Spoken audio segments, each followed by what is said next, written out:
Sherman, and the trunk of the General Sherman is as big as the fence you see here. That tree is 3,000 years old. So that's why we say these are baby trees, because they're only 120 and 130 years old. So if you go further down this trail, you'll see there's lots of acorn woodpeckers. And you can actually see the trees. Some of the trees over there. So they make a little hole in the tree and they put an acorn in that hole. And then they hope for an insect to come and eat the meat of the nut. And then they eat the insect. So they're very specialized birds that make that very special hole that fits the acorn. It fits so tight you can't get it out with your fingers. It's really tight. And it protects the trees. So you can actually see there's one right down the straight. Can you see the little red head?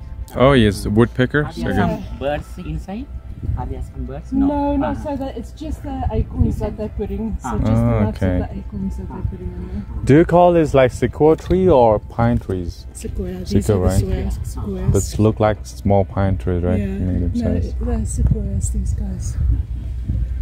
And they have, interestingly enough, the smallest